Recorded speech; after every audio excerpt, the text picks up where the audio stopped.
महाराजा सूरजमल विश्वविद्यालय भरतपुर बीए तृतीय वर्ष में निर्धारित पाठ्यक्रम गीता के दूसरे अध्याय का आज श्लोकों का प्रारंभ करते हैं।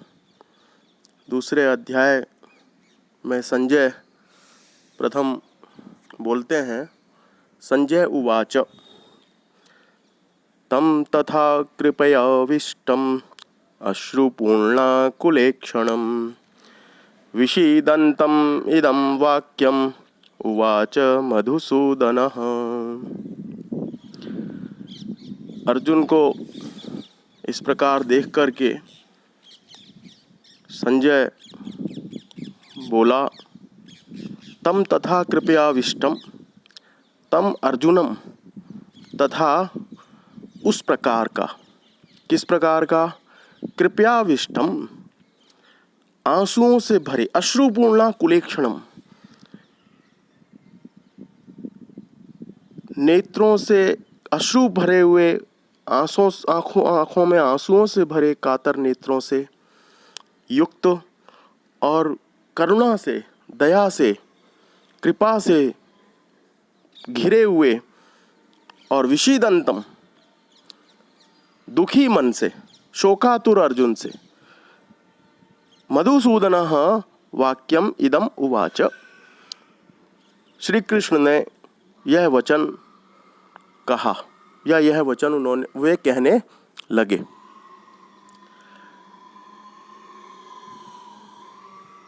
श्री भगवान उवाच कुतस्त्वाकश्मलमिदं विषमे समुपस्थितम् अनार्यजुष्टम् अस्वर्ग्यम् अकीर्तिकरम् अर्जुन।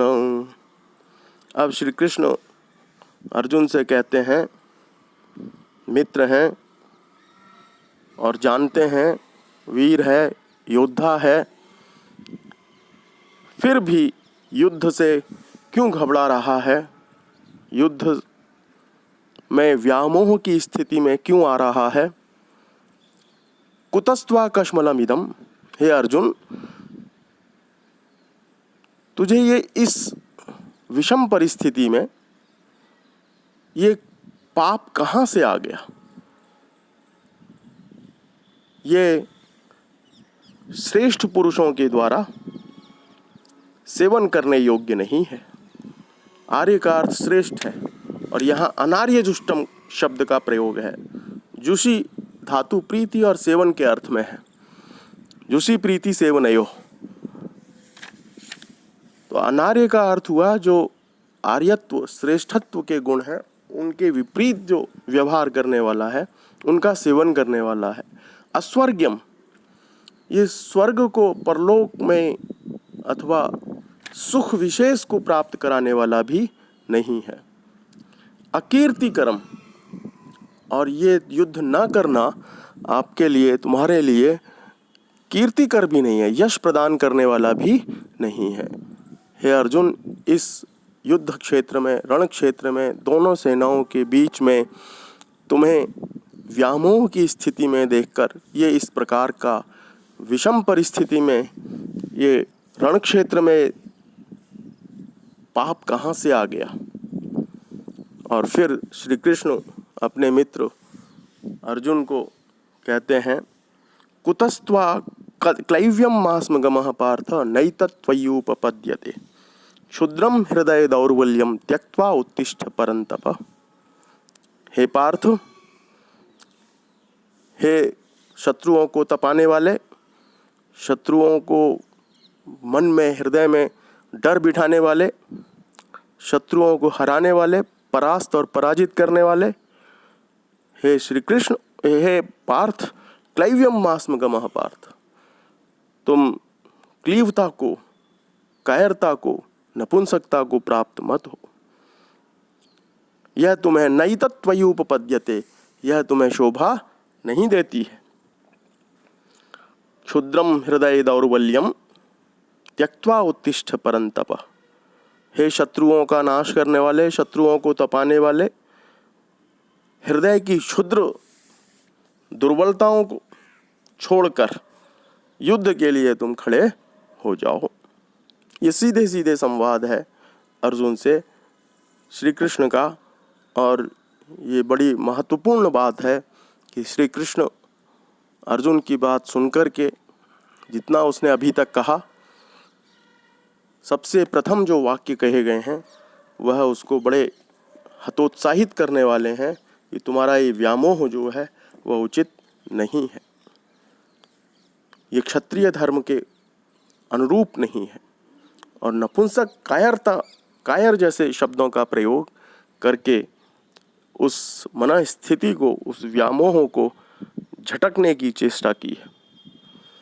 कथम अर्जुन अब फिर कहता है, अपने पक्ष में कुछ बातें रखता है श्री कृष्ण के समक्ष। कथम भीष्ममहं संख्ये द्रोणं च मधुसूदन इषुभिः प्रतियोत्स्यामि पूजार्हा अरिसूदन। अर्जुन कहता है, हे मधुसूदन, रणभूमि में भीष्मम द्रोणम, मैं भीष्म से, पितामह भीष्म से, गुरु द्रोणाचार्य के साथ रणभूमि में किस प्रकार युद्ध करूंगा, इन बाणों से कैसे युद्ध करूं। इषुभिः प्रतियोत्स्यामि, इषु कहते हैं बाणों को, तृतीया बहुवचन का रूप है। इषुभिः प्रतियोत्स्यामि, इन बाणों से मैं किस प्रकार गुरु द्रोणाचार्य और पितामह भीष्म के साथ युद्ध कर सकूंगा। क्योंकि हे अरिसूदन, पूजार्हु, ये दोनों बड़े पूजा के योग्य हैं। इन्होंने मुझे पढ़ाया है, मेरा पालन पोषण किया है, मुझे गोद में खिलाया है, इनके साथ मैं कैसे युद्ध कर सकता हूँ। फिर कहता है अर्जुन, गुरून् हत्वा हि महानुभावान् श्रेयो भोक्तुम भैक्ष्यमपीह लोके हत्वार्थ कामास्तु गुरूनिहैव भुञ्जीय भोगान् रुधिरप्रदिग्धान्। गुरून् हत्वा हि महानुभावान्, ऐसे पूजनीय महानुभावों को मारकर इस जगत में, इस लोक में, इस संसार में यदि भीख मांगकर भी खाना पड़े मुझे तो वह भी अच्छा है। क्योंकि हत्वार्थ कामास्तु गुरूनिहैव, मैं इन गुरुजनों को मारकर इस संसार में रक्त से सने हुए पैसे को, धन को, संपत्ति को, समृद्धि को, अर्थ को और काम रूप भोगों को ही तो भोगूंगा। अर्थात उनको मारने से भी केवल भोग ही तो मुझे मिलेंगे, क्या प्राप्त होगा।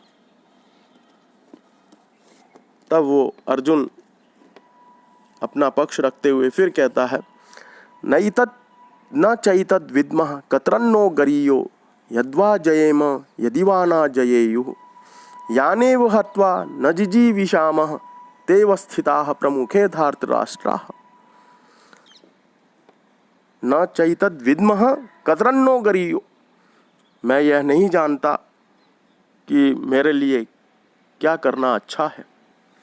मुझे नहीं पता इस युद्ध में यद्वा जयेम यदिवा नो जयेयुः, हम जीतेंगे या वो हमें जीतेंगे।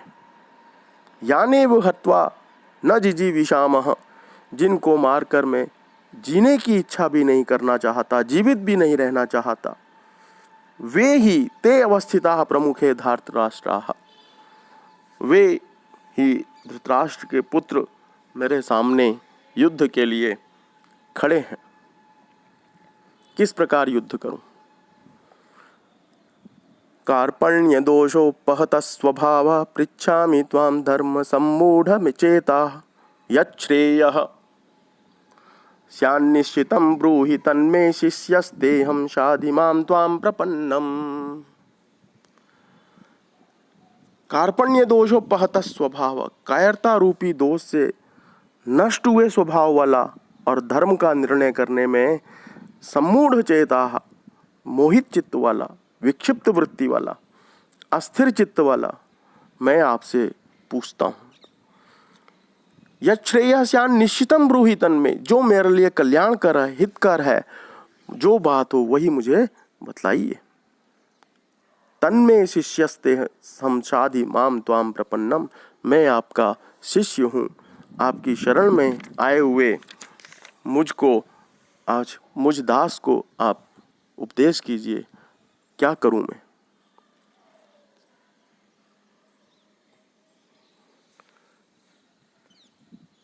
नहीं प्रपश्यामि ममापनुद्यात् यच्छोकमुच्छोषणमिन्द्रियाणाम् अवाप्य भूमौ असपत्नमृद्धं राज्यं सुराणाम् अपि चाधिपत्यम्। क्योंकि पृथ्वी में निष्कंटक धन धान्य संपन्न राज्यश्री को या देवताओं के स्वामित्व को पाकर भी मैं ऐसा कोई उपाय नहीं देख पा रहा हूँ कि जो मेरी इंद्रियों के सुखाने वाले शोक को दूर कर सके। नहीं प्रपश्यामि मबापनुद्यात् शोकमुच्छोषणम इंद्रियाणाम, मेरी इंद्रियों का जो मन स्थिति है, जो मुझे शोषण कर रही है, रक्त का शोषण कर रही है, मुझे सुखा रही है, मैं सारी भूमि को शत्रु रहित करके भी प्राप्त कर लूं तो भी मैं ऐसा कोई सुख, ऐसा कोई उपाय नहीं देख पा रहा कि मैं इस स्थिति से उभर सकूंगा।